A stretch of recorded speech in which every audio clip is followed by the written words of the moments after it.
Welcome, and enjoy the storyline on this channel. Flame, the little creature who looks adorable, gazes at Sejun with a sweet smile.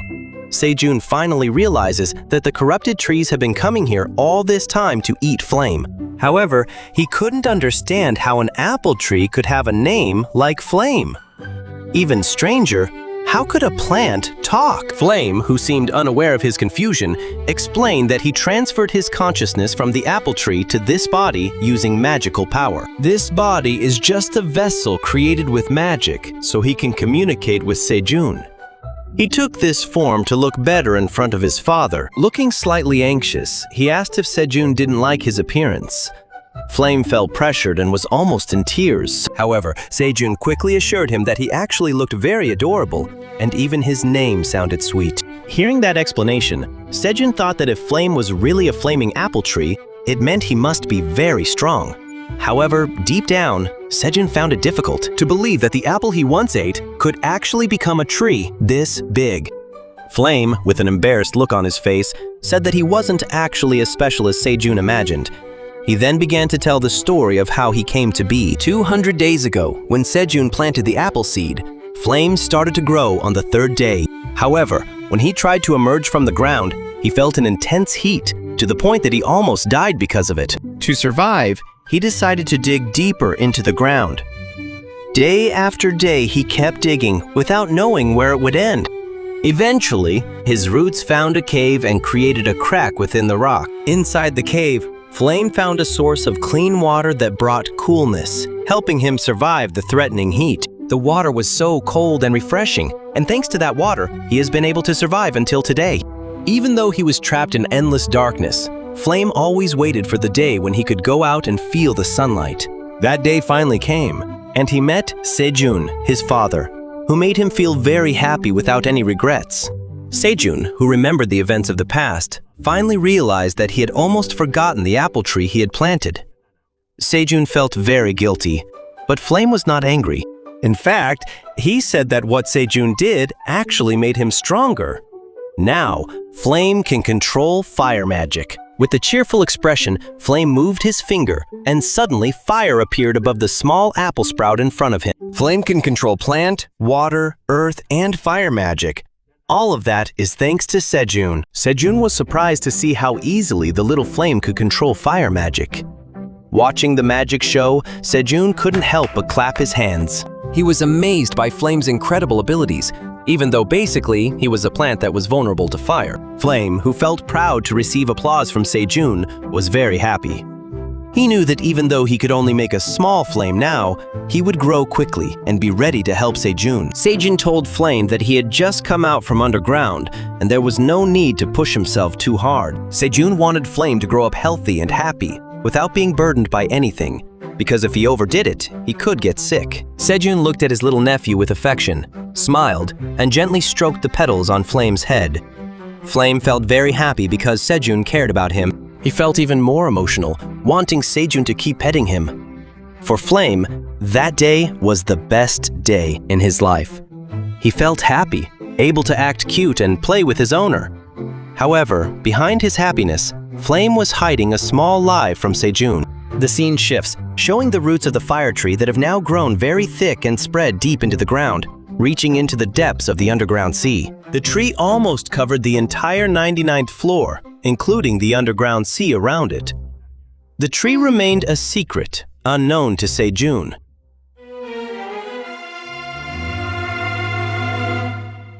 Then, the scene shifts back to the 39th floor, where Taejong is seen seriously asking Theo to tell him where Sejun is. Dong-sik begins to recall Theo's statement, saying that he once met Sejun on the 40th floor. Theo said that on the 40th floor, Sejun saved his life. However, that lie was told to Dong-sik a long time ago, and even though Dong-sik searched for him there, he did not find Sejun on that floor. Now, sweat begins to soak Theo's body. He confesses to the old man that he actually lied, and there is a reason why he can't reveal where Sejun is.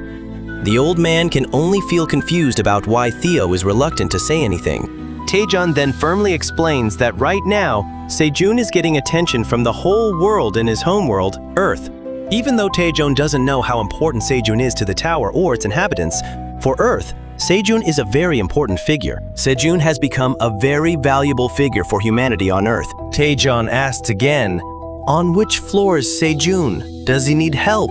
And why hasn't he left the tower? As the leader of the Hunter Association of the Republic of South Korea, Taejong asked to know where Sejun is, and Theo must tell him. However, even after all those explanations were given, Theo remained silent. Taejong, who was starting to lose his patience, bent down slightly and politely pleaded for Theo to be a little more open. He even started begging to be told about Sejun because that information was very important. Theo was in a difficult situation. There was no way he would tell Taejong that Sejun was trapped on the 99th floor, so he came up with an idea.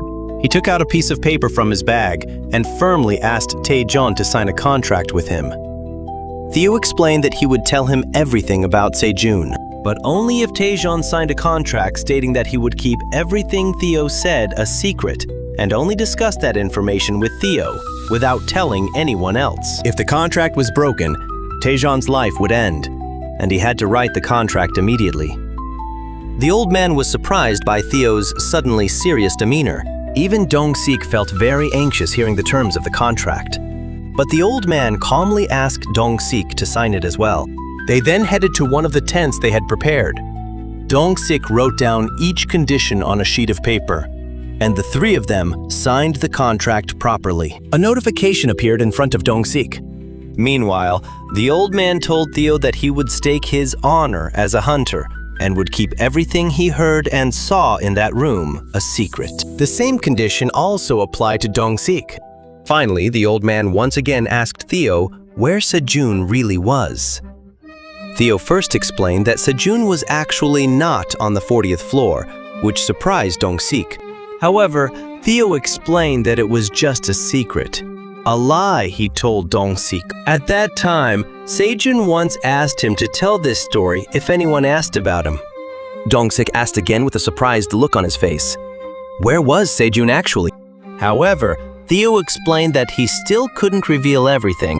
Pointing his finger upward, Theo said that Sejun was in a very high place in the tower, where humans couldn't even imagine reaching on their own, let alone surviving.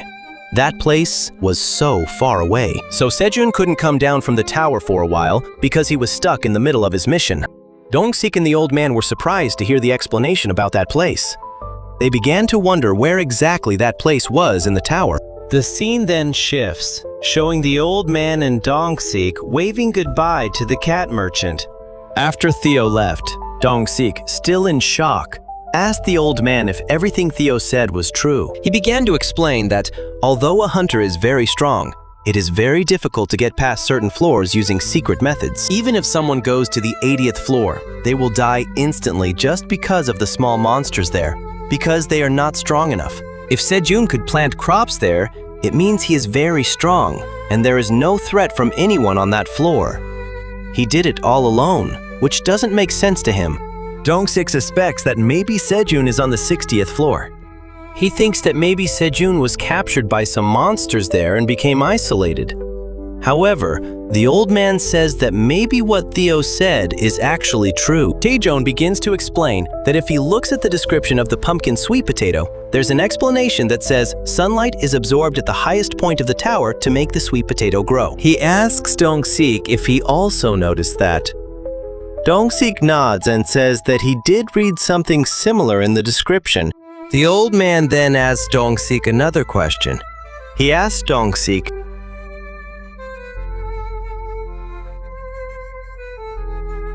The old man then explains to his student that even though they don't know the exact reason or method, in his opinion, Taejong must be on the 99th floor. Even though it sounds unreasonable, this is the only conclusion that can be drawn after connecting all the available clues. The scene shifts to Grainer Village, Theo's hometown. There, a magnificent residence belonging to Israel, the richest man in the village, can be seen. As soon as you enter the residence, several cats can be seen having a discussion. One of them reveals that, according to his informant, the war against the Red Locusts on the 67th floor lasted longer than expected. He explains that food and wheat shortages are expected to happen again, just like during the Great Famine several decades ago. The scene then shifts to Oren, who looks relaxed, enjoying his time with a female cat without a care in the world. However, his father Israel, who is more focused on business matters, warns him that the price of wheat may soon double or even triple, which will certainly put great pressure on the village's economy. The older Israel mentions that without enough information, no one knows how the tower will affect them. However, Oren's excitement eventually disturbs Israel so much that he can't hold back any longer. With a loud voice, he demands that Oren listen carefully. Of course, Oren and his lover are shocked to hear the shout. However, Oren, who doesn't want to back down, immediately responds in a sarcastic tone, claiming that he's listening just fine. He goes back to fooling around with the female cat, while ignoring the frustration that is becoming more obvious on his father's face. Israel, who is already impatient, finally threatens to cut Oren off from the family inheritance if he doesn't immediately meet the merchant and stock up on food supplies. The threat is enough to shake Oren, who immediately shouts loudly so that it seems the whole village can hear him. Even so, Oren, still full of confidence, challenges his father by saying that he, the great Oren, will definitely be able to handle the food purchase. However, without them knowing, in the shadows, there is a cunning goblin who once tricked Theo, namely Scarum, silently watching. The scene shifts to the 75th floor, where a bustling food market is crowded with people. There, various kinds of fruits, vegetables, and fresh meat are available in abundance. Oren, who is always lazy, tries to buy meat with only 1 tower coin. However, at every shop he visits, he is turned away because the current market price is 4 tower coins for a piece of meat, fish, or any kind of food.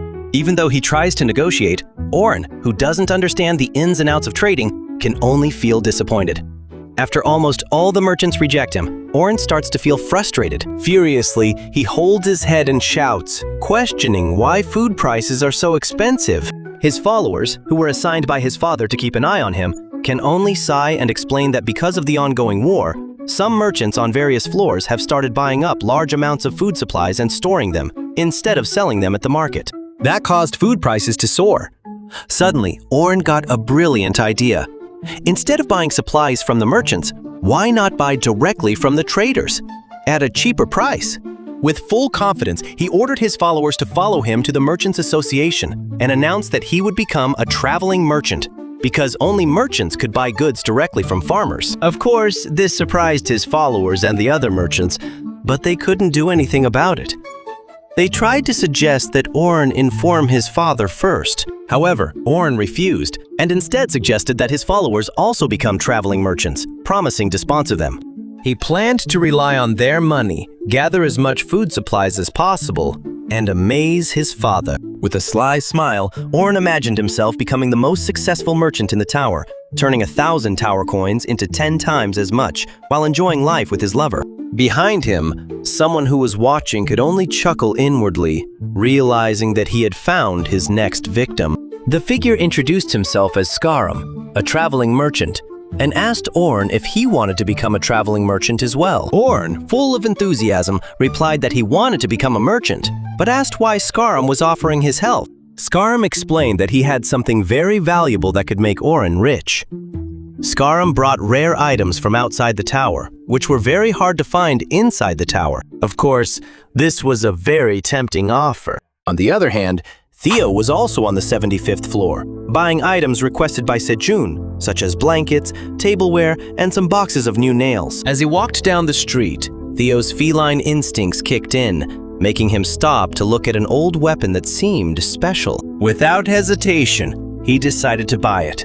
However, the voice of an arrogant person was heard behind him. Oren, along with his followers, appeared and greeted Theo by mentioning that he was Theo, the man who ran away from the village and never came back. Theo, who was surprised to see Oren, immediately realized that Oren was now wearing a traveling merchant's badge. Oren, with a smug smile, claimed that he had become a traveling merchant thanks to the help of Scarum, the same goblin who had previously helped Theo. Oren began to grumble angrily, saying that even though Scarum helped him, Theo stabbed him in the back and managed to become a mid-level merchant thanks to the rare items from outside the tower that Scarum had given him. Oren then asked how much money Theo had made from those items.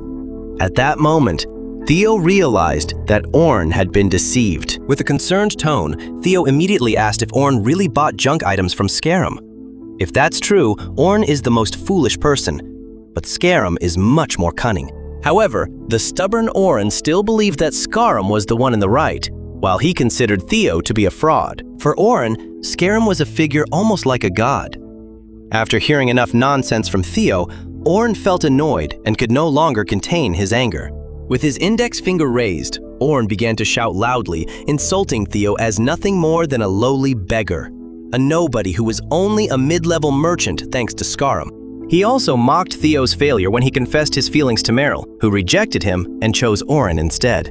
Hearing Meryl's name, Theo felt a little bothered and, in a slightly annoyed tone, asked how Meryl was doing. However, Oren stood tall and tried to avoid the question by pretending not to know the woman. At that moment, one of Oren's men spoke up, revealing that, not long after Theo left, Meryl left Oren, saying that she didn't like Oren. Hearing that, Oren felt embarrassed and angry.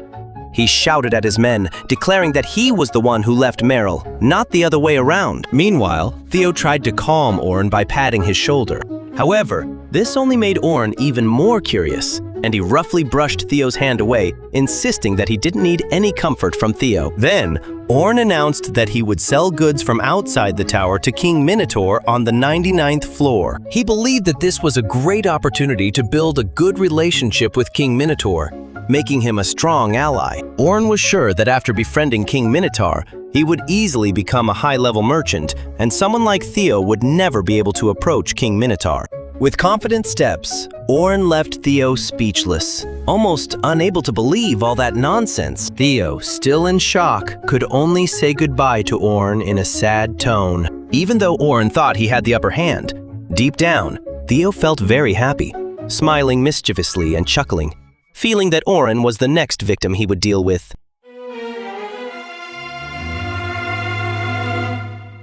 On the 99th floor, a tense situation was unfolding. Both large and small contaminated trees were once again invading Sejun's field. But this time, the bear cub and mama bear were ready to fight the entire group. They had fortified the field with wood they took from the previous attack. Sejun and the black rabbit were also ready to fight, preparing themselves for the upcoming battle. With great emotion, he brought out a new dish he made, grasshopper soup, and the whole team drank the soup seriously. After that, he gave the still wet bowl of soup to the queen bee, who immediately drank it happily. The whole group, including the bear cub, mama bear, and the black rabbit, are now ready to fight against the contaminated entity. The fierce battle began, with the bear cub and its mother destroying every tree they encountered with a single blow.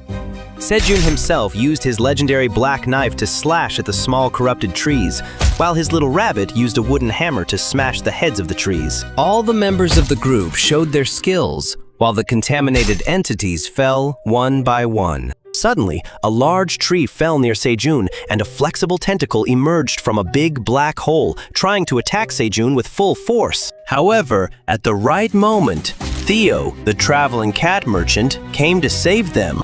Theo emitted a golden light from his eyes and shouted that he could not tolerate the invasion of this evil creature on the 99th floor. That was the first time Sejun saw Theo fight. With his sharp claws, Theo slashed each contaminated tree one by one, making them fall into small pieces. Sejun was very happy to see that the traveling cat merchant he trusted could also fight so well.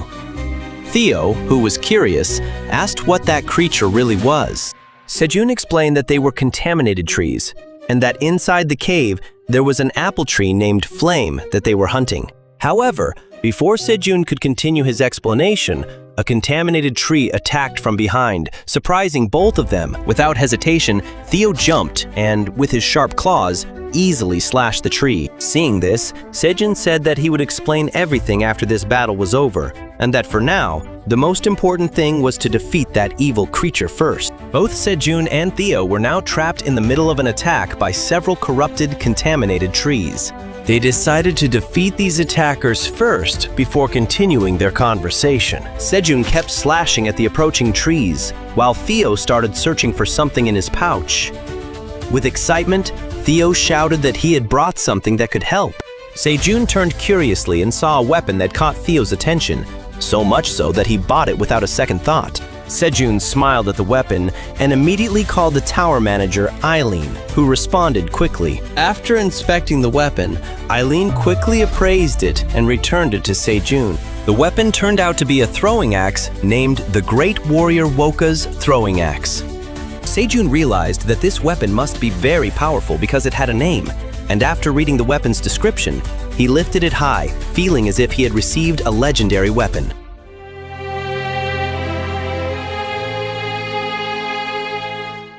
Sejun held his new weapon with great happiness. His eyes sparkled as he gazed at the legendary axe. Theo also looked very happy to see the new weapon. Not long after that, the system informed Sejun that the weapon was called the Great Warrior Woka's Throwing Axe, a legendary weapon.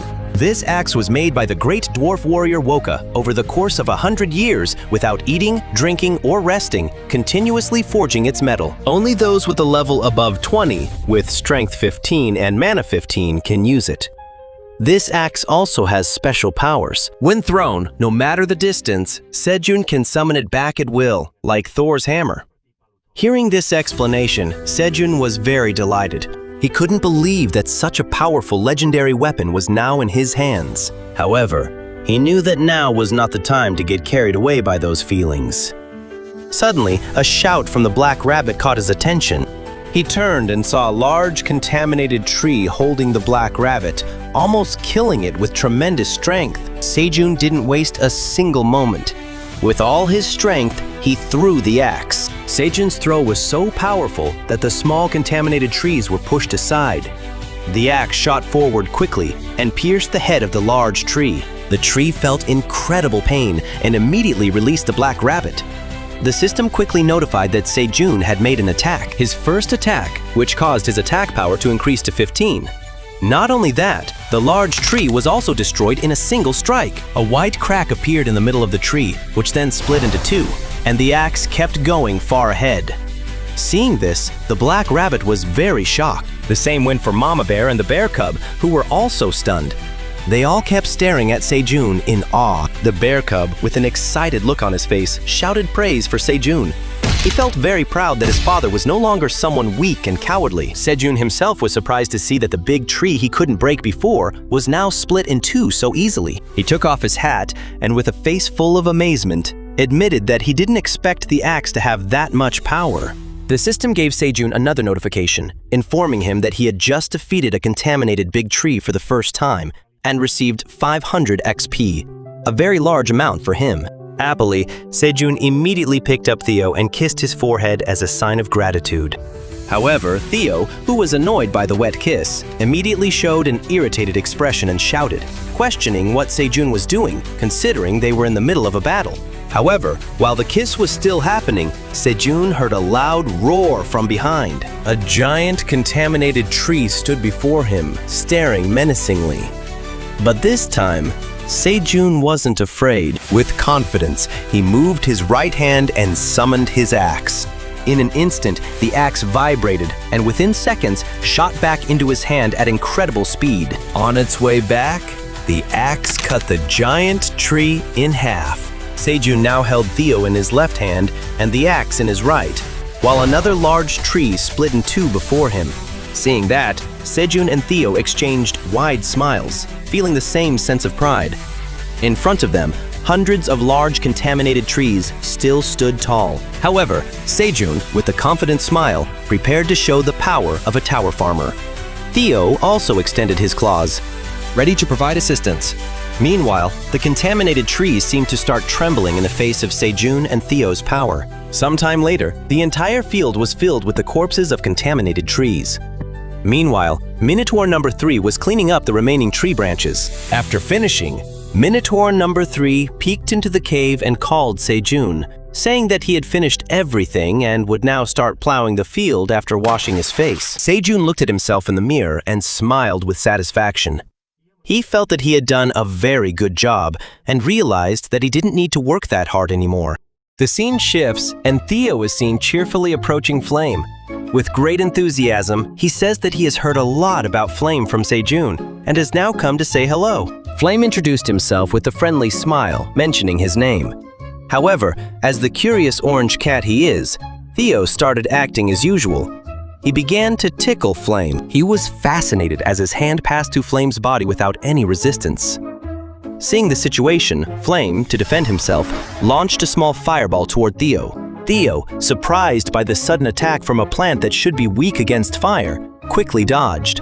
Realizing that he might have crossed the line, Theo immediately apologized. He explained that he was just joking and wouldn't do it again.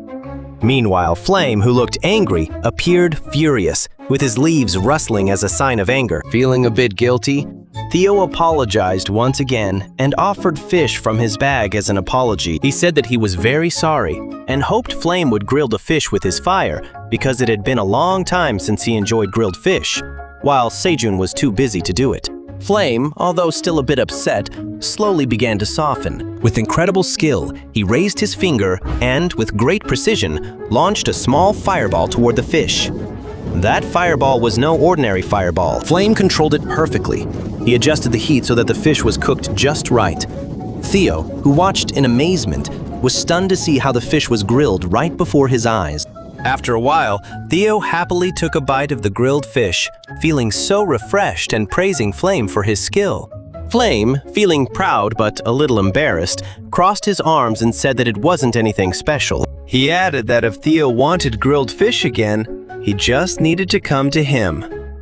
Theo, looking happy, wagged his tail and said thank you. Not long after, Sejun came with a slightly annoyed expression. Firmly, he reminded Theo not to bother Flame too much because Flame was still very young. Theo quickly defended himself, explaining that he wasn't bullying Flame, he was just joking and had already apologized. Now, they had become good friends. Flame had even grilled fish for him. Sejun felt proud of Flame, praising him for completing the small tasks so well. Flame felt appreciated and sincerely expressed his gratitude. He offered help if needed. However, seeing himself being ignored and realizing the closeness between Sejun and Flame, Theo felt a little jealous. He started to wonder if Flame had taken his place. Before he could take further action, the system notified Sejun that his growth promotion ability was ready to be used again. He bent down, looked at Flame, and said that this was the perfect time to try out the skill. With excitement, Flame asked if Sejun really wanted to use that precious skill on him. Sejun smiled and assured him that he really wanted to use the skill because Flame was now part of his family. He wanted to see Flame grow big and strong so he could enjoy the apples that Flame gave him. Flame, who was very happy to hear that, bowed respectfully and promised that after he grew up, he would give him an apple every day. Sejun then decided to use that skill on Flame, activating the ability while wondering if he should use half of his energy for Flame and save the rest for the other plants. However, as soon as the skill was activated, Flame began to absorb all of Sejun's energy quickly. The system then informed Sejun that Flame's growth was very rapid and would require a lot of mana to keep growing. However, before Sejun could understand or do anything, Flame kept absorbing Sejun's energy. He felt his body's strength being completely drained, and even though he tried to turn off the skill, he couldn't. Sejun decided to just let everything run its course. But 2 minutes passed, and Flame was still absorbing all the mana he had. Sejun started to feel weaker as his remaining energy was depleted. Finally, after 2 minutes, Flame stopped and looked very happy. With his hands raised, his body looked a little bigger, and 2 or 3 small branches grew. Flame shouted happily, feeling his body now full of Sejun's energy. However, the exhausted Sejun suddenly fell to the ground. Seeing that, Theo and Flame panicked. Theo shouted, calling Sejun, but Sejun did not respond. Flame immediately realized that this was the result of his ability absorbing too much of Sejun's energy. Feeling guilty, Flame apologized, feeling that he had made Sejun weak. Sejun, not wanting Flame to feel bad, quickly lied and said that it wasn't Flame's fault. He was already tired from the battle the night before, and only felt a little exhausted and dizzy, nothing more. Hearing that explanation, Flame immediately felt relieved and promised to make Sejun feel better. Without waiting any longer, Flame put his hands together and began to chant a spell. From Flame's body, a light blue aura slowly flowed into Sejun's body, giving him energy that gradually made his fatigue disappear. Sejun, who felt confused, couldn't understand what was happening. However, he felt his fatigue and dizziness begin to fade, and he allowed the energy from Flame to flow into his body. A few moments later, Sejun's body was completely enveloped by the blue fire aura. He was surprised and, for some reason, felt his body become so light, as if all the fatigue and exhaustion that had been gnawing at him disappeared just like that. He was amazed and began to wonder if all of this was caused by the fire. At that moment, the system informed Sejun that he was enveloped by the purification fire, which would burn away all impurities in his body and improve his physical condition over the next 3 hours. Realizing this, Sejun expressed his deep gratitude to Flame, admired the greatness of the purification fire, and praised Flame as an extraordinary magic tree. Flame, who heard the praise, felt a little embarrassed, but couldn't hide his smile. He was happy to be able to help Sejun with his ability. Sejun's curiosity arose, and he began to wonder if Flame had any other great abilities.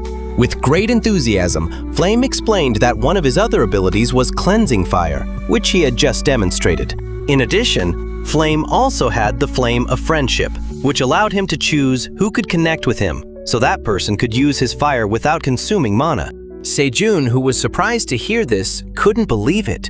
Was it really possible for him to use magic without consuming mana? It felt like something too good to be true. However, Flame assured him that it was indeed real. Sejun was even more amazed, imagining how incredible that ability would be. If he could harness that fire, Sejun was sure he could defeat the corrupted trees on his own in the future. While Sejun was lost in his thoughts, Theo, who felt a bit jealous and annoyed, finally couldn't hold himself back. He felt neglected and shouted that he also had important news to share. Quickly, Theo revealed that he had met a human named Taejong, who knew that Sejun was not on the 40th floor and wanted to meet Sejun. Sejun, who was still lost in his thoughts, didn't pay much attention at first. However, a realization dawned on him, and he was shocked.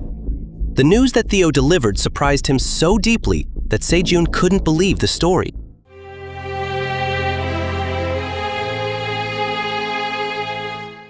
Sejun was stunned to hear Theo's explanation. He had just found out that Theo was friends with Taejong, the strongest hunter in Korea.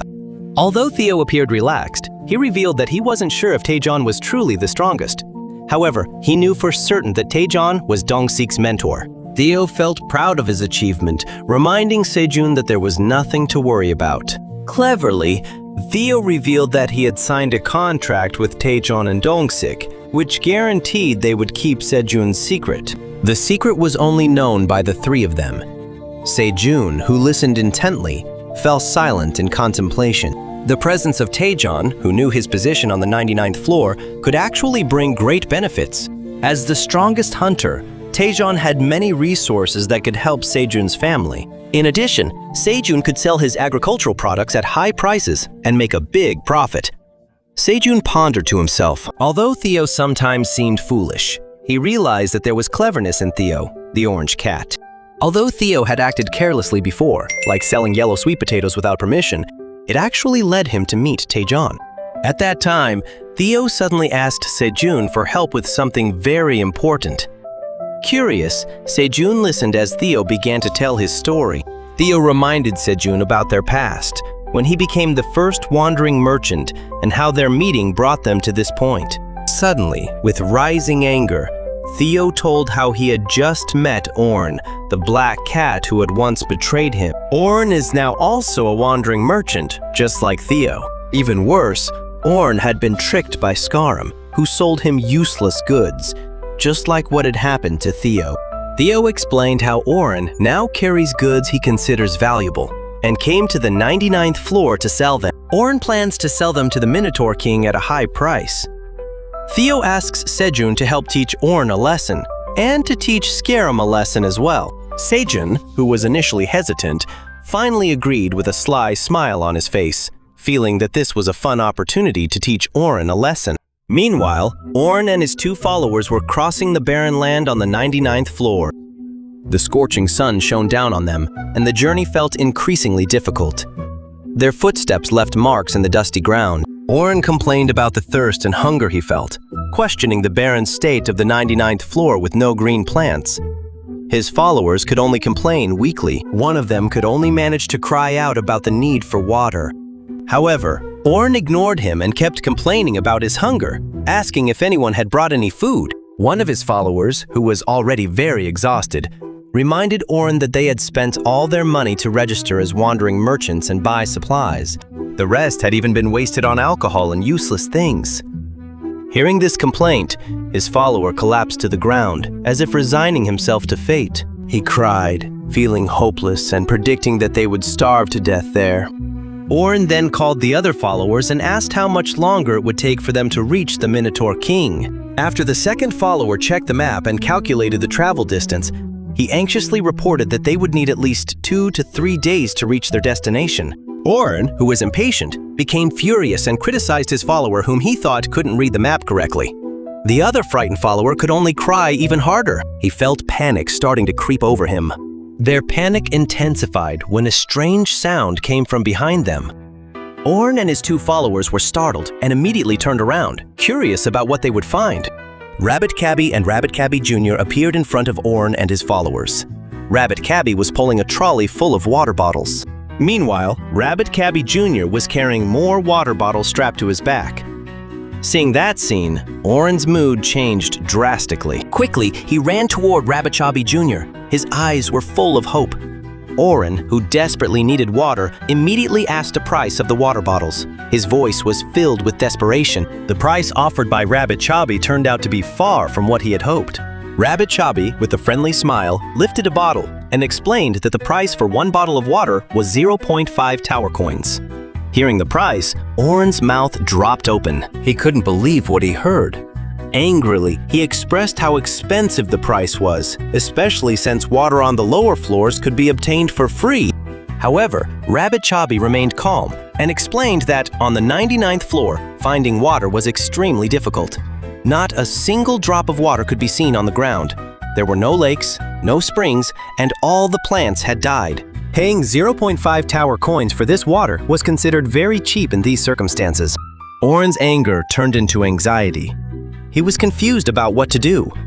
Still hopeful, he tried asking for water for free. He promised that after successfully selling the rare item to King Minotaur, he would pay his debt with a lot of money.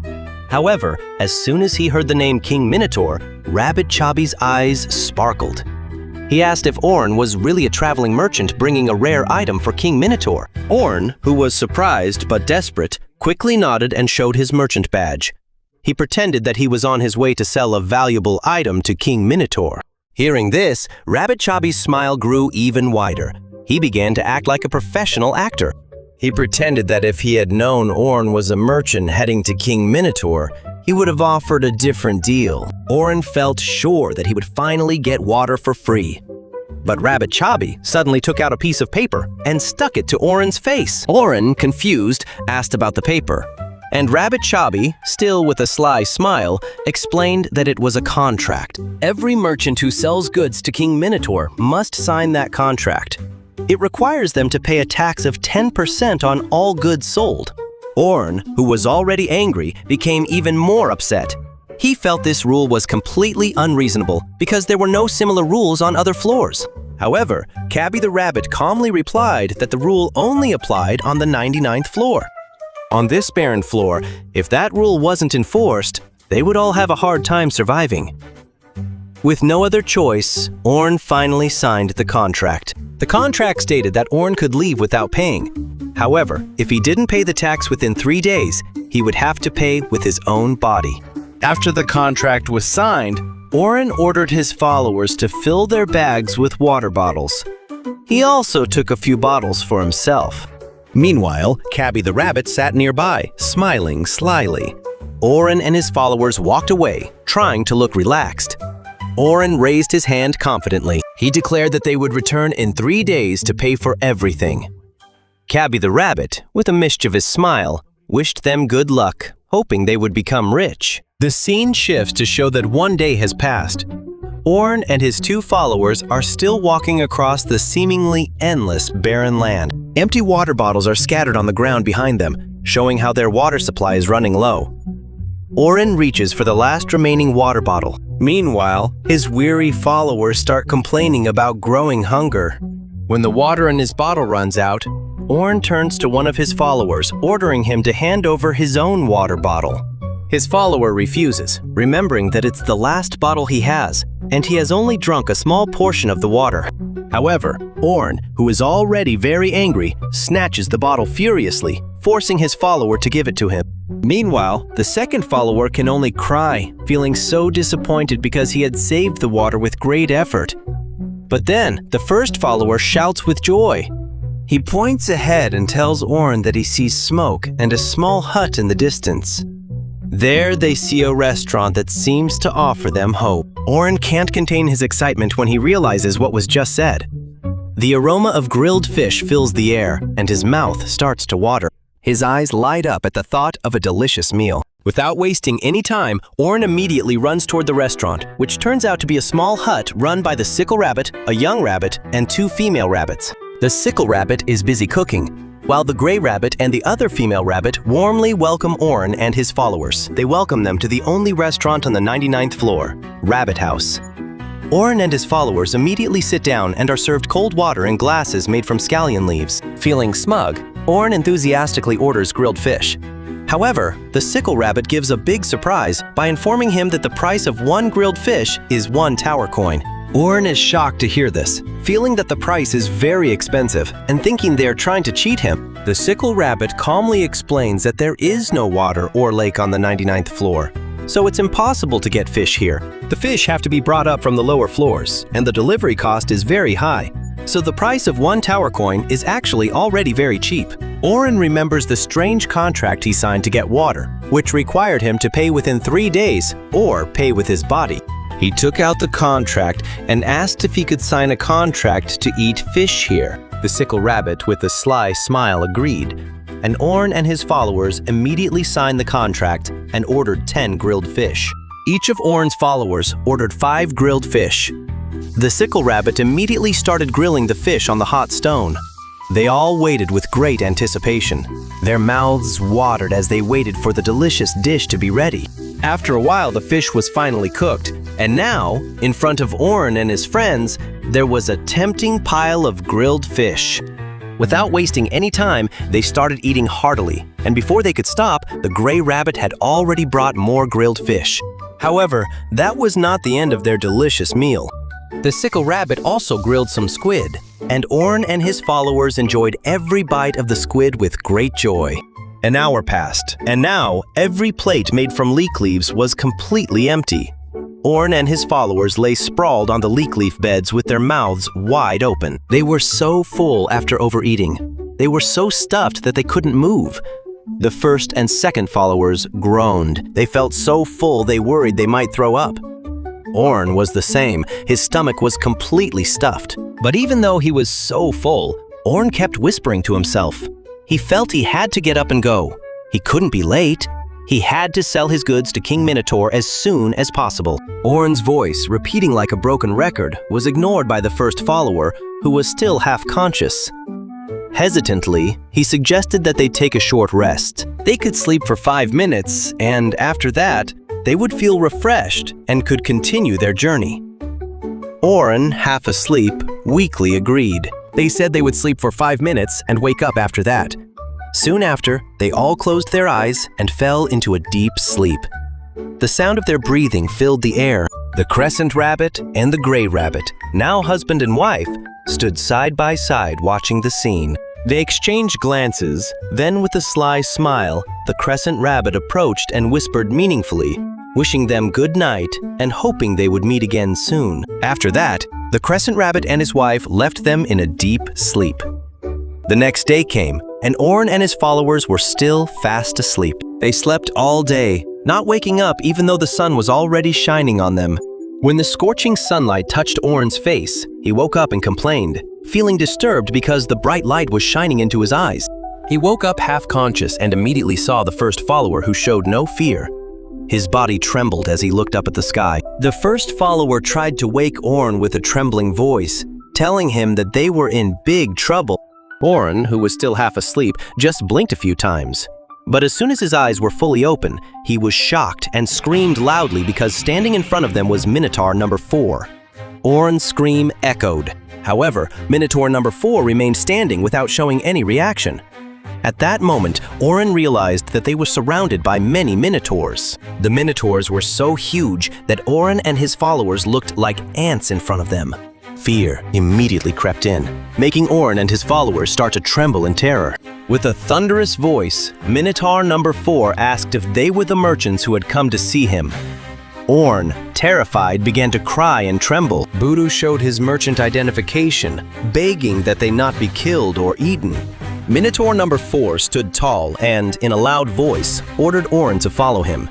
He said that he would take Oren to meet the king of the Minotaurs. Oren felt relieved, even though his body was still trembling. He couldn't believe that he would finally meet the king of the Minotaurs after days of traveling. The scene shifts, showing them finally arriving at their destination, where thousands of Minotaurs stand tall in neat rows. Oren and his followers looked like tiny ants in front of that giant crowd. At the end of the rows, the king of the Minotaurs could be seen with his huge axe.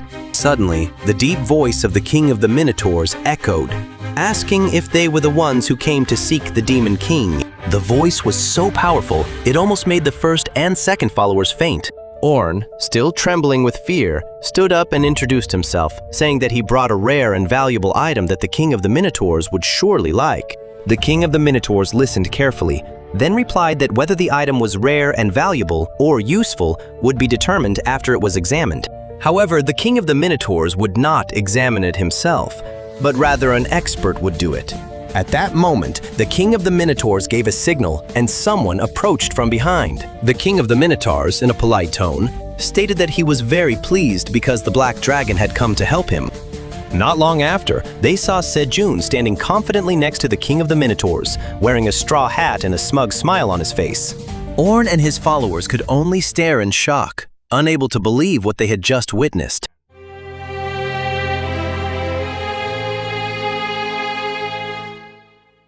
The king of the Minotaurs stood with a serious expression, showing off his muscular, chiseled abs.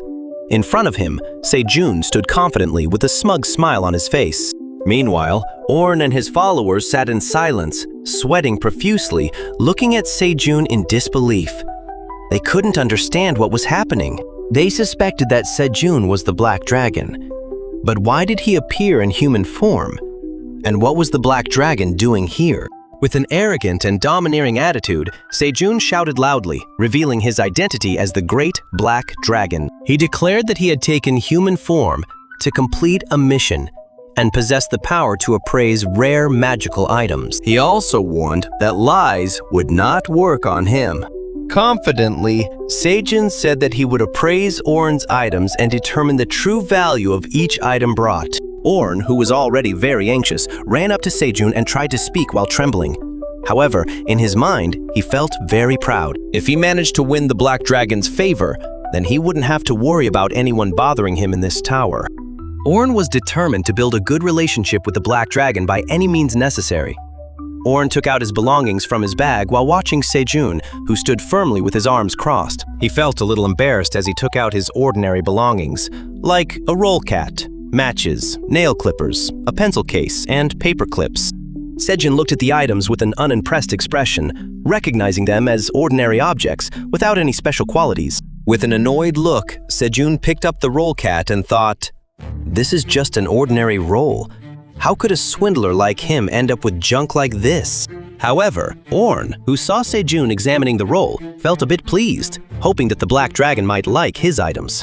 With full confidence, Oren tried to clarify that the roll was a magical cleaning tool that used adhesive magic to remove dust, dirt, and even fur. Oren mentioned the price of the item, 50 tower coins.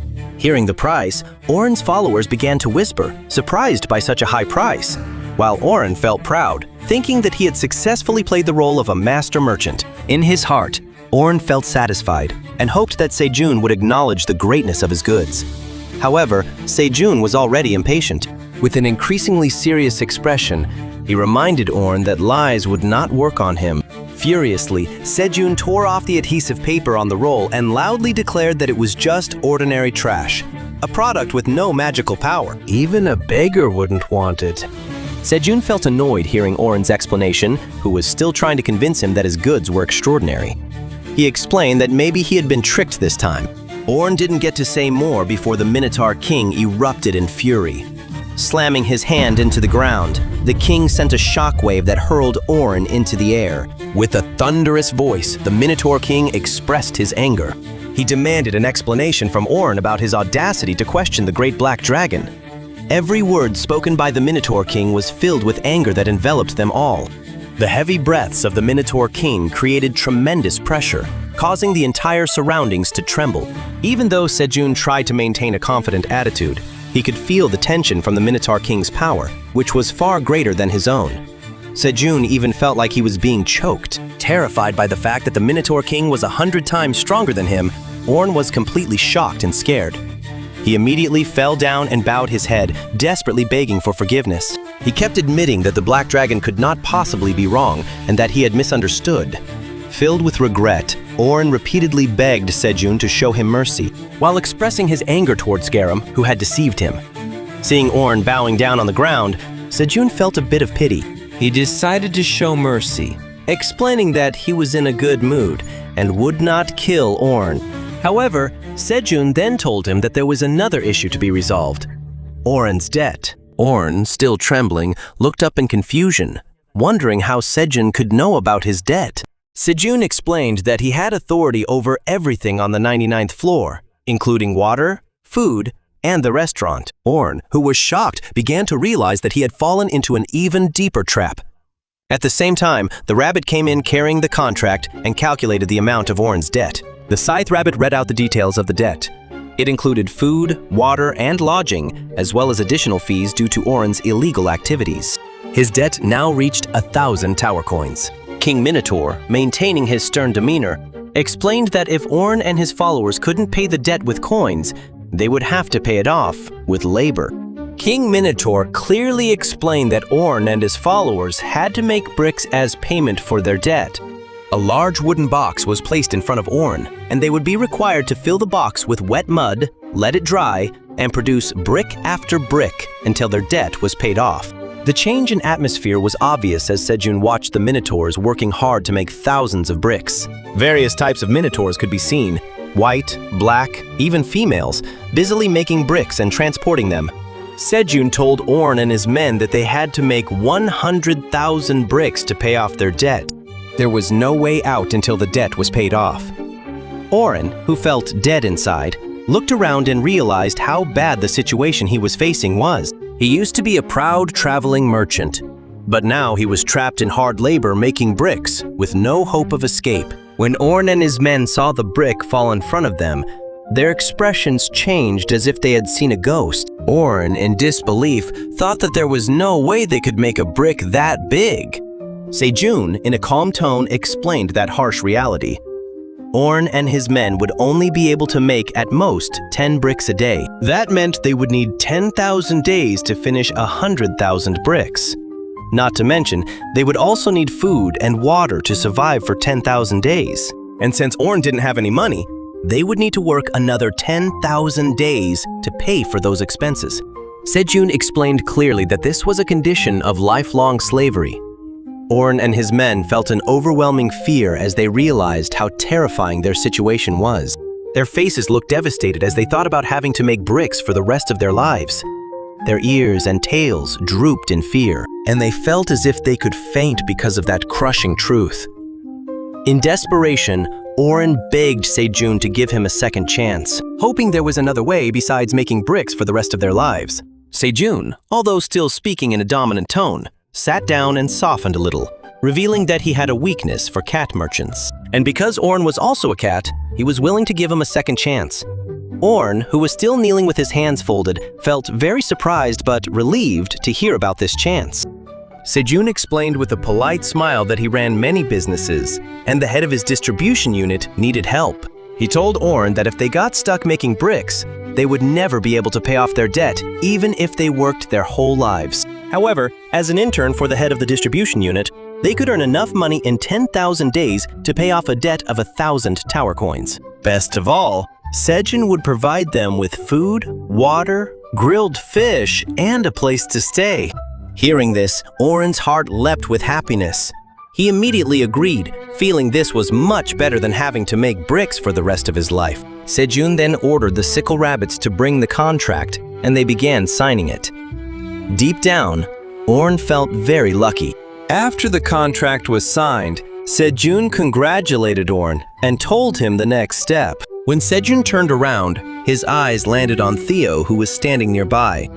Sejun smiled and introduced Theo as the head of the distribution unit. In an instant, Theo jumped onto Sejun's shoulder, and Oren's expression immediately changed from happiness to surprise. Oren angrily shouted and pointed at Theo, calling him a beggar and asking what he was doing there. Theo, who didn't like being insulted, jumped off Sejun's shoulder and gave Oren a hard punch on the head, reminding him that he was now just an intern. Theo told Oren that he was still his subordinate and should show respect to his senior. With an evil smile, Theo faced Oren and his men, telling them that they were now under his command. Theo revealed that he was the first subordinate of the Great Black Dragon, and that they all had to respect him from now on. With a firm voice, Theo asked if that was clear. Oren and his men immediately nodded and called Theo their boss, saying they understood. Oren, still confused, rubbed the spot on his head where Theo had hit him, thinking that this situation might be even worse than signing a contract with the demon.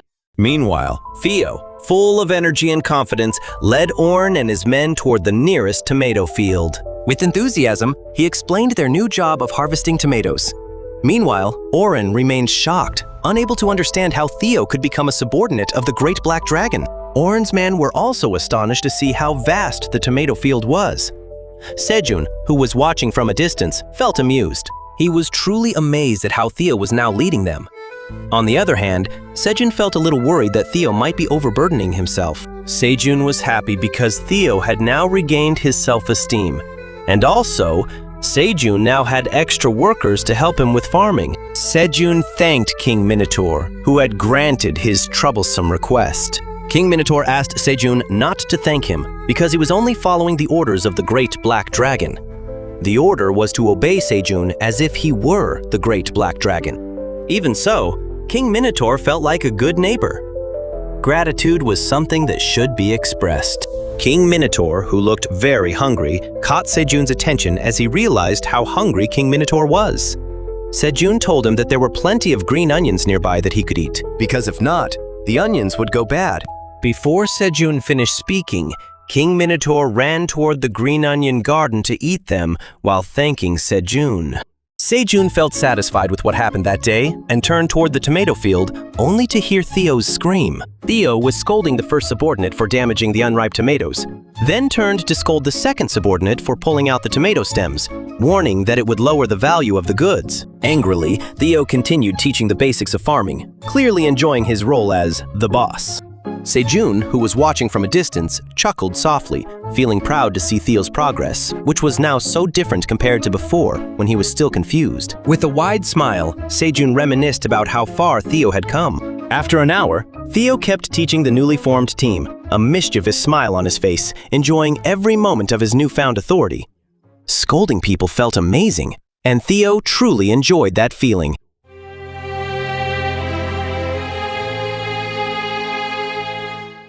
After a while, Oren was seen standing in the tomato garden, picking tomatoes one by one. In his hand, there was a red tomato, while his face looked gloomy and weary, as if he was lost in his dark thoughts. A feeling of pressure hit him as he reflected on how everything had spun so far out of control. Oren walked to another tomato tree, tearing off the fruit hanging there, still immersed in his worried thoughts. He began to realize that Theo was actually a subordinate of the Black Dragon, something he had never suspected before. Oren now found himself no longer just a subordinate, but almost a slave. Frustration and shame enveloped him as he reflected on that bitter reality. As he sank deeper into his thoughts, a slap landed on the back of Oren's head, so hard that his tongue stuck out. Angrily, Oren shouted, asking who dared to hit him. Of course, it was Theo. With his hands on his hips, Theo stood with a smug expression and shouted at Oren, demanding that he finish his work quickly. Up until then, Oren had only picked 2 or 3 tomatoes. Oren, who couldn't take it anymore, angrily grabbed Theo's collar and shouted that he was not Theo's slave. However, before he could say another word, the wolf leader appeared. The wolf leader's sharp eyes stared at Oren with a threatening look. Seeing the wolf leader, Oren immediately froze. His heart was pounding. His body couldn't move. Theo looked at Oren with a condescending expression and mockingly asked what Oren was actually trying to say. Oren's attitude changed drastically. His face, which was previously filled with anger, now turned into a fake smile. In a polite tone, he explained that it was simply a misunderstanding. He admitted that he was bothered by an insect, and that's why he reacted that way. He immediately apologized. He humbly stated that he would never dare to touch someone as great as Theo, the legendary merchant. The wolf leader, satisfied with the explanation, took a deep breath and walked away.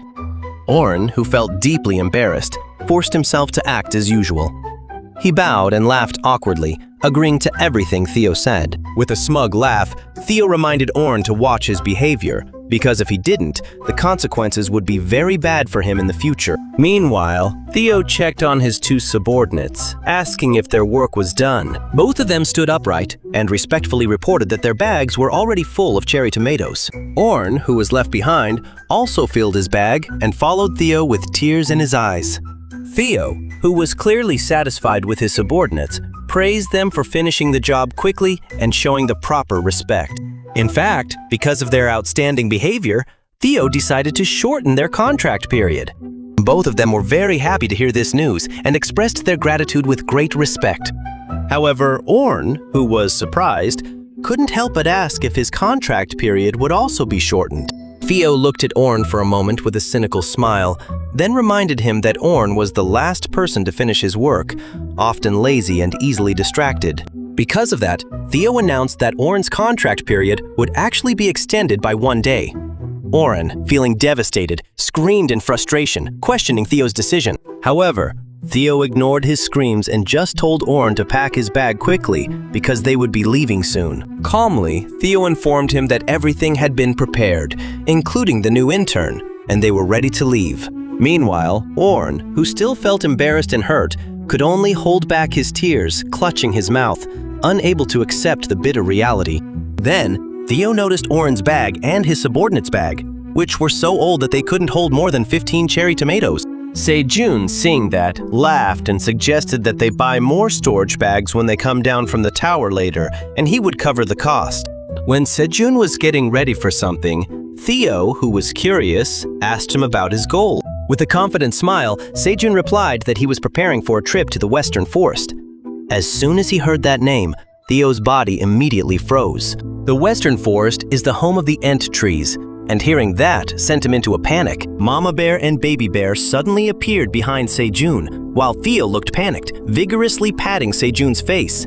His cheeks were pressed by the force of Theo's palm. Frustration was clearly visible on Sejun's face as he finally managed to speak firmly, saying that Mama Bear and Baby Bear would come with him. Sejun, with a faint smile, adjusted the straw hat on his head and assured Theo that even if Mama Bear and Baby Bear didn't come along, he would still be fine.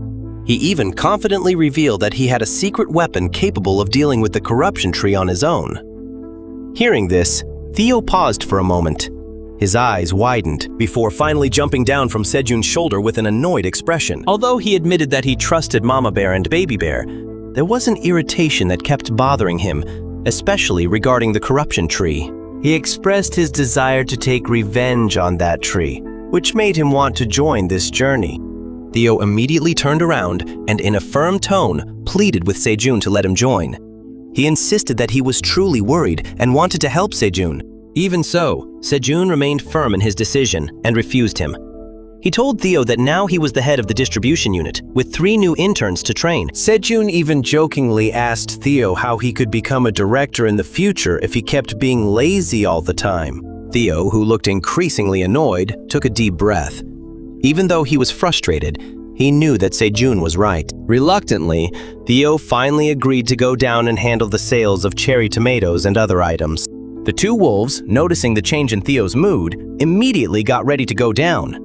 After that, Theo approached Sejun to say goodbye. This time, Theo was truly sincere, reminding Sejun to be careful and not get hurt. With that, Theo and Oren began their journey to the lower floor. Theo waved his hand, saying goodbye to Sejun, the bear cub, and Mama Bear. Sejun, along with the bear cub and Mama Bear, waved back, saying goodbye.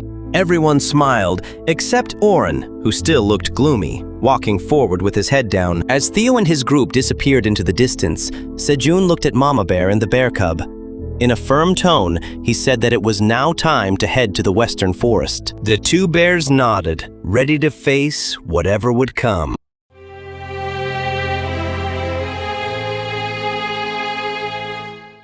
The atmosphere shifted. Now they were in the western forest, which was dark, gloomy, and frightening. Sejun, Mama Bear, and Baby Bear walked cautiously. Their feet moved slowly on the ground full of oddities. Sejun immediately felt how tense the atmosphere was in that place. After a while, they found a fallen tree with a very strange and unnatural shape. Sejun commented that this tree looked alive, as if it used to be a living creature that is now dead and screaming for help. However, the bear cub had a different thought. Holding its nose, the bear cub complained about the very strong smell, feeling like it was about to throw up. Suddenly, Mama Bear called out to Sejun with a growling voice that echoed throughout the forest. Her eyes began to shine, and with a low and heavy voice, she informed them that the enemy had arrived. In front of them stood a large army of corrupted trees that looked threatening. However, these were not ordinary corrupted trees. These trees had the same slimy texture, with eyes and mouths carved into them, as if they were crying out for help. Sejun, the bear cub, and Mama Bear were ready to fight. However, Sejun was confused. He looked around, wondering where the real enemy was. The tree looked scary, but nothing more than that. As Sejun stepped forward to investigate, Mama Bear stopped him, telling him that he couldn't go any further. Before he could ask, the nearest tree branch suddenly shook violently, as if the tree was alive. Sejun, startled, screamed in fear. In an instant, all the terrifying trees began to come alive. Slimy tentacles emerged from their gaping mouths. The entire forest floor began to move, as if something was crawling. Tentacles from the rotten trees shot out, writhing and moving forward. The system informed Sejun that these were indeed rotten corruption trees. Sejun, now terrified, shouted in alarm. The bear cub, still enduring the foul smell, grumbled angrily. Meanwhile, Mama Bear stood still, watching the chaos unfold, ready to defend. When a tentacle from the nearest rotten tree tried to attack Sejun, Mama Bear immediately stepped forward and destroyed it with a single blow, saving him. However, that attack was just the beginning. In the next moment, from deep inside the hollow of the rotten tree, many slimy tentacles emerged, slithering out and wrapping around Mama Bear's body. The tentacles clung so tightly to her body that Mama Bear couldn't move. Slowly, her energy began to drain as the rotten tree absorbed strength from her body. Seeing this, Sejun was filled with rage. Furiously, Sejun threw his straw hat aside and pulled out his dagger and axe. He gripped them tightly, standing tall with a confident smile. A small flame ignited above his head, and he was ready to act, radiating the aura of a strong protagonist. However, before he could move, the bear cub appeared in a panic. The bear cub thought that Sejun's head was on fire, and it tried its best to put it out. Sejun, who was startled, quickly explained that he was fine. The fire wasn't a blaze that would endanger him, but rather a gift from the apple tree that gave him the ability to control fire. Sejun quickly assured the bear cub that this wasn't the right time to explain further. They had to save Mama Bear first. After hearing the explanation, the bear cub looked calmer and more excited. Sejun then struck his dagger and axe together, creating even bigger sparks. With focus, he controlled the sparks until they turned into a large fire spinning like a tornado. Sejun then threw the fire tornado toward the rotten tree, and instantly the slimy tentacles began to weaken as the tree burned down completely. And finally, Mama Bear was freed from their grasp. However, it wasn't over yet. Even though the rotten tree was burning, they were still alive and kept approaching them. Sejun could see that the tree would be completely burned down soon. However, if they reached Mama Bear and himself before that happened, they would still be in danger. Sejun immediately ordered them to run, and together, he, Mama Bear, and the bear cub started running away. The burning tree chased after them. Their rotten bodies were still moving forward, crawling slowly. However, a new problem appeared. If this tree doesn't get extinguished quickly, the whole forest could burn down. Just as they felt they were far enough and almost safe, a new army of rotten trees appeared in front of them. They were trapped, with the burning tree behind them and the fresh, new trees in front. Suddenly, Mama Bear got an idea. She turned to Sejun and asked if he could create that fire again. Without hesitation, Sejun struck his weapon again, creating another spark. This time, the bear cub jumped and caught the fire in his hands. With all his strength, the bear cub threw the giant fire toward the trees in front of them. A powerful shockwave spread out, so strong that even the Minotaur King, who was far away, could feel it. In Sejun's territory, all the rabbits also felt the shockwave. It made them anxious to see the huge cloud of fire appearing in the distance. Papa Rabbit, who saw what happened, tried to calm everyone down. He assured them that the explosion definitely came from Sejun's fire. Whatever it was, Sejun should be fine. As the smoke began to clear, Sejun, Mama Bear, and Baby Bear appeared with victorious smiles on their faces. They had won. Even though their bodies were covered in soot, they were unharmed and returned to the cave, greeted by everyone's joyful cheers.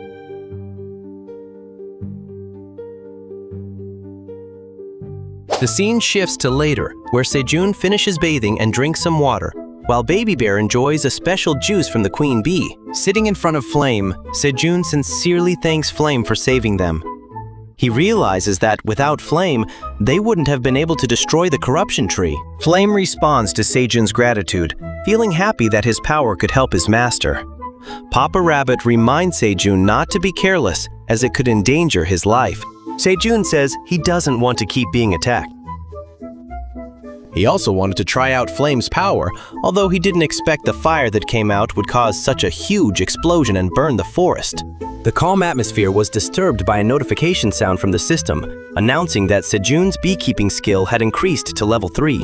However, before Sejun could celebrate, the 3 queen bees approached him enthusiastically, calling his name.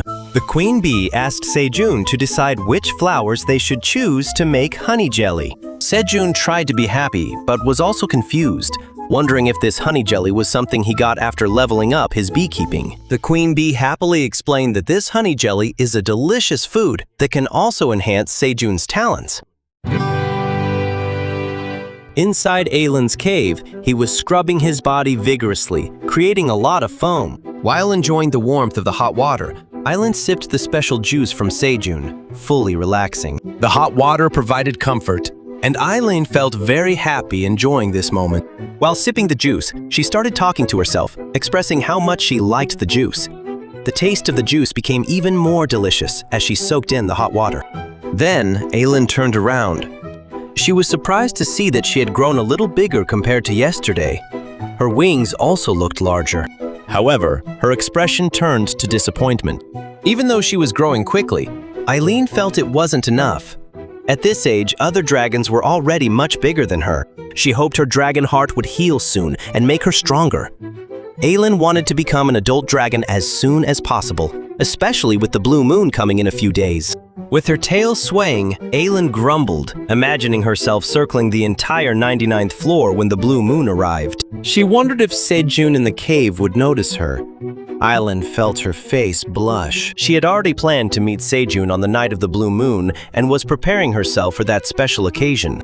However, when Ailin got out of the hot water and dried her body with a towel, she suddenly stopped. A sharp pain pierced her heart. Not long after, Ailin fell hard to the ground. The pain made her unable to move or speak. Her body was paralyzed, only able to lie there and writhe in agony. In her heart, she screamed his name, hoping Sejun could help her. But then, everything went dark. Meanwhile, 15 minutes earlier, the queen bee and her children were busy working on something special. They were extracting tomato flower juice and mixing it with Sejun's special juice. The queen bee was very enthusiastic, thinking about how happy she would be if she could make Sejun happy. After a while, the queen bee managed to form the jelly perfectly, feeling proud of her work. From a distance, Sejun and the bear cub watched with curiosity, while Papa Rabbit was also interested in the process. Suddenly, a notification sound from the system was heard, announcing that the queen bee had made a special jelly by mixing her juice with Sejun's juice. This jelly was no ordinary jelly. This jelly will increase strength, mana, and even heal the heart, like a superpower booster. Sejun felt confused, wondering if this was some kind of aphrodisiac. He didn't understand, wondering what was meant by the mixture of strength and talent in this jelly. Based on what Sejun knew, it would be very difficult for an ordinary hunter to awaken their talent. However, strengthening and developing talent are a whole different level of difficulty. For an ordinary hunter like Sejun, who is not a genius and only has average talent, he has to work very hard, and it takes a very long time to develop his talent. He has to dedicate his whole life to working hard in order to improve his talent. However, with this honey jelly, he can easily enhance his talent. This made Sejun realize that the world inside the tower is a world full of wonders. Meanwhile, the bear cub just relaxed, laughed, and enjoyed being with his father while sipping the special juice from the queen bee. While Sejun was still silent, surprised by his thoughts, the queen bee arrived bringing the special jelly. With pride, she told Sejun that the jelly was ready. Sejun happily thanked her and smiled. The queen bee then put all the jelly into Sejun's straw hat. The little bear's eyes widened when he saw it. The sweet smell of the jelly made his mouth water. The little bear said enthusiastically that he couldn't wait to taste it. However, Sejun, as a wise father, asked the little bear to be patient. He said that they would share the jelly with everyone because they were a big family and no one should eat alone. The little bear immediately ran quickly. He promised to gather everyone soon. Sejun, who was now holding the honey jelly in his hand, told the queen bee that the jelly looked very delicious and must taste good too. The queen bee, with a proud smile, replied that if Sejun liked it, she would make more anytime he wished. The system informed him that the jelly was made from a mixture of tomato flour, the queen bee's special juice, and her saliva. Anyone who eats it will have a strong heart and increased magical talent. Sejun, fascinated, wondered if this meant he could use stronger fire magic just by eating this jelly. However, a hint of sadness began to creep over Sejun. He remembered that he didn't have any magical talent of his own. Sejun could only use magic when Flam was with him. He wondered what would happen if the queen bee made jelly from other vegetables or fruits. What would happen then? Soon after, the bear cub returned with all the excited baby rabbits. They gathered around Sejun, eager to try the special jelly. Sejun stood with a warm smile, telling them that the jelly was ready, and they cheered. They lined up enthusiastically. On the other hand, the bear cub held the jelly in his hand and said that this jelly must be delicious. However, he would save it for a special day. Hearing that, the fighter rabbit laughed, calling the bear cub over the top. The bear cub then turned to Sejun and asked if he could get more jelly to keep. However, Sejun politely refused, explaining that he had to save some for Ailin as well. Sejun knew that Ailin really liked magic cherry tomatoes, so he was sure that Ailin would definitely like this jelly. He stood up and called out Ailin's name loudly, saying that he had something special for her.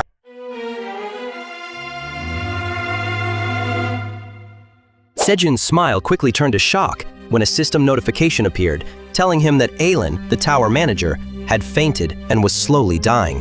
Her heart had failed. Sejun was shocked. He couldn't understand what was happening.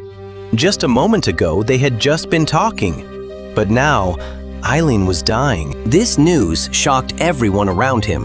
The rabbits, the monster friends, all stood frozen in place. Even a rabbit that was eating jelly stopped for a moment.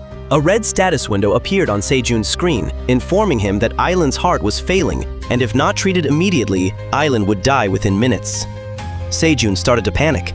He didn't know what to do. His feelings were in turmoil. He couldn't understand why Ailin's heart suddenly failed. She seemed fine just a moment ago. The bear cub and the little rabbits started to panic. They wondered if Ailin was really going to die. The system explained that Ailin's heart had been weak for a long time, and because she absorbed too much mana in a short period, her heart couldn't handle it. This caused Ailin to have a magical heart attack. Sejun fell silent for a moment, realizing what had actually happened.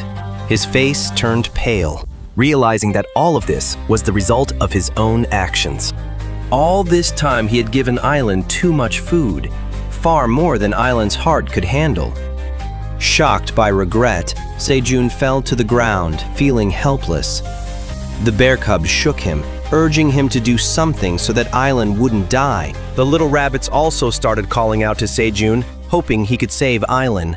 Sejun finally came to his senses and immediately went to the system window to find out what he should do.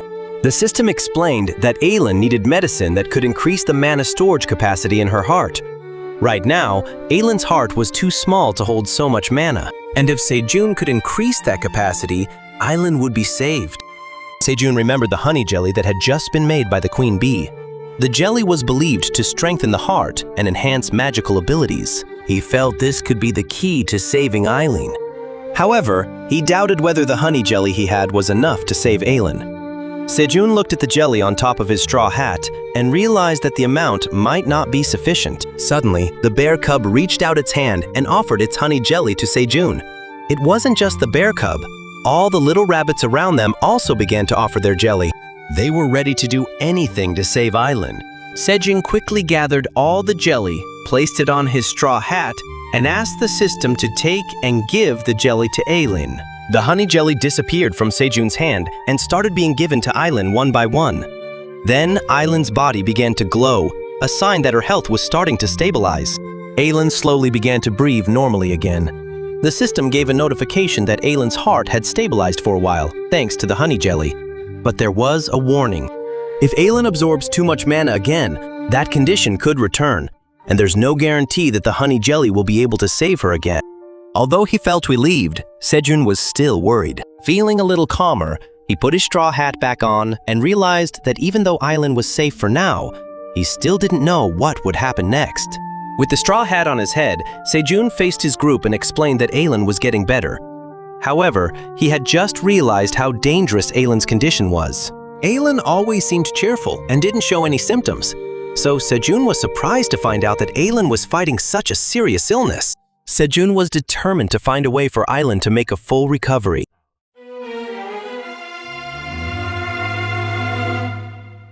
The scene then shifts to a mystical room on the 100th floor. It's a dimension where a dragon is trapped. Suddenly, a large crystal in the center of the room begins to shine. An emergency system activates. Ailin's grandfather and father in that dimension quickly head to the shining crystal and are shocked by the emergency notification. Previously, they were told that if they wanted to return to Ailin, the emergency system would activate, and Ailin would have to mention their names to bring them to her side. Ailin's grandfather feels worried about his granddaughter's condition, but he is also happy that he will be able to see her again soon. He placed his hand on the crystal and commanded the crystal to transfer him to Ailin. However, even though he tried, nothing happened. Several windows appeared on the screen showing Ailin's condition. With amazement, they saw that Ailin's condition was improving. Her previously weak heart was now starting to recover. Ailin's father felt happy to see this change. However, his face turned pale when he looked at his father. Ailin's grandfather stood with a dark aura enveloping his body. His hair was flying wildly, and one of his hands began to turn into a dragon's claw. His body kept changing. From his tail to his legs, he became more and more dragon-like. With a thunderous roar, he completely transformed into a dragon form. He stared up at the sky with hatred. In his anger, he was determined to take revenge on Sejun, whom he believed had stolen his granddaughter's heart. Ailin's father tried to calm him down. He tried to explain that maybe it was Sejun who helped. Ailin recovered. Meanwhile, the other two dragons, the blue dragon and the green dragon, watched from a distance, noticing the change in Ailin's grandfather's attitude every time his granddaughter was mentioned. They knew things would get even worse with the presence of another man in Ailin's life. From the shadows, a white dragon listened with glowing red eyes, realizing that this could be a good opportunity for him. Ailin's body lay unconscious on the floor. After quite some time, her consciousness slowly returned. Her eyes, which were previously closed, slowly began to open, even though they felt heavy. As her consciousness fully returned, she suddenly jolted awake. Her breaths were quick and short, showing her extreme shock. Panic overwhelmed Ailin. A deep sense of fear made her body tremble, as if she couldn't believe she was still alive. Full of confusion, Ailin checked her own body, making sure she was really still alive. A different sensation filled her body. New strength flowed within her. It felt strange but calming. She remembered her last moment, but her memory was blurry. She reached for her crystal ball, an artifact that recorded all events. A system notification informed her that Sejun had successfully completed the mission, and Ailin had successfully consumed the honey jelly. A sense of shock enveloped Ailin as she realized that fact. Her face turned red. A mix of embarrassment and gratitude filled her. She couldn't ignore the fact that Sejun had cared so much for her. In the silence, Ailin realized that she had eaten the honey jelly unconsciously, without even tasting it. A small smile appeared on her face, followed by a gentle laugh. An idea popped into her mind. Standing with confidence, she asserted herself as the great black dragon who never accepted help without giving something in return. With firm resolve, she decided to give a gift as a token of her gratitude to Sejun. Ailin hurried to her treasure chest. There she began to rummage through her collection of legendary artifacts. She set aside the Holy Sword, Aquaman's trident, and other legendary weapons one by one. She felt that none of those were suitable for Sejun, until finally her eyes landed on a large black dragon statue. A smile appeared on her face, followed by a triumphant laugh. He was sure that the statue was the perfect gift for Sejun.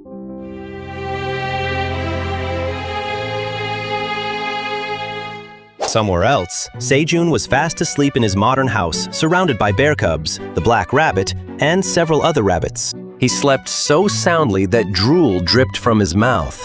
Strange dreams filled his mind until he was awakened by the sound of a system notification announcing that Ailin, the tower manager, was safe and thanking him for saving her life. Sejun's mind was filled with worry that slowly turned into relief after hearing that Ailin's condition had improved. However, behind that relief, a new concern emerged. He was afraid that the honey jelly he had given might have worsened Ailin's condition. The system then explained that Ailin's heart attack was not caused by the jelly, but rather by a condition that had long weakened her heart. In fact, the honey jelly became her savior. After hearing the explanation, Sejun felt a bit relieved. He took out a spare bag of honey jelly that he had kept for Ailin. He hoped that the jelly could help Ailin recover completely if consumed regularly. However, Ailin, in her determination, decided not to accept more help from Sejun without giving something in return. Meanwhile, the system gave Sejun a new mission. He was asked to go to a distant, empty field and shout Ailin's name to the sky. The system warned that this mission could be dangerous, but it offered a great reward. Sejun, although hesitant, decided to accept the challenge, with support from the bear cub and the black rabbit. Upon arrival at the designated field, Sejun shouted at the top of his lungs, calling out Ailin's name. His voice echoed, but nothing happened for a while. As he began to feel confused, the sound of cracking echoed, and from the sky, a giant black dragon statue appeared, falling toward him. In a panic, Sejun and his friends ran to save themselves. The statue landed with a rumble that shook the ground. When the dust settled, they stared at the giant statue that radiated a majestic aura. It stood 50 feet tall, completely black, and radiated the majesty of a true dragon. Everyone present fell silent in awe, realizing that this gift was a tangible form of appreciation from Ailin. Before Sejun could say a word, the mouth of the black dragon statue began to move slowly. Sparkling lights appeared around it, and not long after, liquid began to flow out from the mouth of the statue. The system informed that the fountain was a masterpiece commissioned by Kaiser, the great black dragon, and created by the dwarves as a birthday gift for Ailin's 100th birthday. The fountain was made from the finest black marble and designed to resemble the great black dragon, Kaiser. Its uniqueness lay in its magical properties. The statue's eyes were adorned with magic stones crafted by Anthony, the famous black dragon, which gave it extraordinary abilities. This fountain could create its own magic, or draw water from sources as far as 100 kilometers away. The system classified this fountain as an S-level item with mostly unknown hidden potential, indicated by a question mark in its status. As the magical liquid flowed out, the fountain was immediately filled with a captivating sparkle. Sejun and his pets could only stare in awe at the wonder. Sejun's face turned red, his eyes widened, and his mouth hung open, showing his surprise. Ailin felt satisfied seeing Sejun's expression. This fountain would end Sejun's struggle of fetching water from the cave every day, and he felt very grateful to Ailin. However, Sejun's attention was drawn to the question mark that appeared in the fountain's status. Ailin explained that even he didn't fully know the secret, because this fountain was made by his grandfather, who kept that secret. He suggested that Sejun keep using the fountain to perhaps reveal its true potential in the future. Ailin then explained that he had transferred the right to use the fountain to Sejun. He just needs to reach out his hand and say Ailin's name to activate it. When Sejun did so, a PlayStation-style controller appeared in front of him. Its design resembled Ailin's body, with handles shaped like small wings from two cute Ailin figures. The system immediately informed Sejun that the device was a magic controller for the fountain. With this device, he could fully control the fountain, even move it if necessary. Sejun was amazed and curious when he saw that the controller looked very similar to a modern console joystick. He tried pressing a few buttons and suddenly, the black dragon statue began to move. Everyone around was filled with astonishment. The giant statue moved like a massive model controlled remotely. Sejun felt happy seeing the statue respond to his commands. Even the bear cub was very enthusiastic, asking for a turn to control it. Sejun quickly got used to using the device, making the black dragon statue dance on its two legs, waving its hands as if it were performing a show. The bear cub, the black rabbit, and the two gray rabbits greeted the dragon's dance by waving their hands, as if they were watching a grand performance. Sejun laughed as he became more absorbed in playing with the statue. Suddenly, he moved the statue right in front of the bear cub and the rabbits, making a loud noise that startled them. Cries of fear erupted from the bear cub and the rabbits. However, the bear cub's anger immediately flared up. With a fiery temper, he threw a strong punch at the black dragon statue. The statue shook a little, and it surprised everyone. One of its horns broke off. Sejun was shocked. His face turned pale, his body trembled, and his mind was filled with anxiety. He stared at the broken horn in fear, realizing that even though this statue was an amazing gift, even minor damage could become a big problem. Elsewhere, Ailin sat comfortably on a cloud cushion made of scallion leaves. He was enjoying his special juice when a danger alarm notification appeared on his crystal ball. Ailin immediately became anxious and checked his crystal ball, making sure everything was all right there. Meanwhile, Sejun, who was already sweating nervously, tried to look calm. He placed his hand on the black dragon statue, pretending that everything was fine. Not far from there, the gray rabbit stood with an awkward smile next to the statue's broken horn. The fighter rabbit, baby rabbit, and the other gray rabbits also pretended to be calm, even though deep down they were all very tense. Sejun, who felt relieved because Ailin didn't realize what had happened, kept his smile while trying to calm the situation. Meanwhile, the gray rabbit quickly hid the hammer behind its body. It had repaired the dragon statue's horn with cement as fast as possible. The black dragon statue began to move slowly, watering the sugarcane field with water produced from its magical system.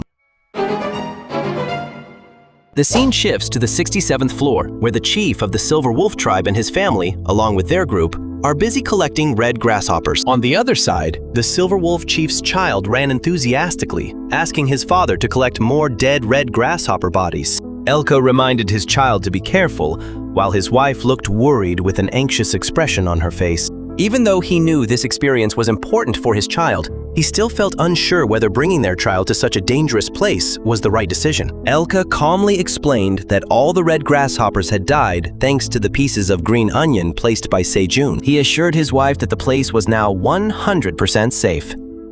The wolf tribe chief continued his explanation about the red grasshoppers' attack patterns. Those insects always swarm together, and the sharp pieces of green onion are able to kill them as soon as they touch them. The lizardmen were getting ready to swap out dull leaves and could handle any red grasshoppers that slipped through. According to him, this is a valuable experience for their child, and there is no need to be overly worried. However, elsewhere, the little wolf cub looked happy because he managed to catch a red grasshopper. However, something seemed strange. The red grasshopper's eyes were glowing, and the insect didn't look dead at all. Excitedly, the wolf pup called his parents, proudly showing them what he had found. But suddenly, from behind the bushes, thousands of red grasshoppers appeared, swarming together like a red cloud closing in. The eyes of the red grasshopper in his hand shone brightly, and before the wolf pup realized what was happening, the insect began to move. A terrifying buzzing sound filled the air. When the wolf pup turned around, he saw a huge swarm of red grasshoppers approaching at incredible speed, ready to devour everything. Fear overwhelmed him, and he screamed as loudly as he could. His scream was followed by Elka and his wife, who also screamed in panic. Their faces turned pale. In the midst of this almost hopeless situation, a yellow lizard man appeared. With swift movements, he sliced the red grasshopper into several pieces, saving the frightened wolf cub. However, the threat was not over. The lizard man hugged the wolf cub, who began to cry in fear. Then, in a loud voice, he ordered everyone to run away immediately. From a distance, the swarm of red grasshoppers, numbering in the hundreds of thousands, looked like a blood-red cloud moving and destroying everything in its path.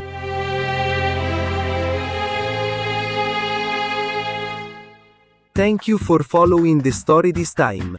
Don't forget to like, share, and subscribe if you enjoyed this content, so you won't miss updates on other exciting comic storylines. Since I produce everything by myself, it takes time to prepare new videos.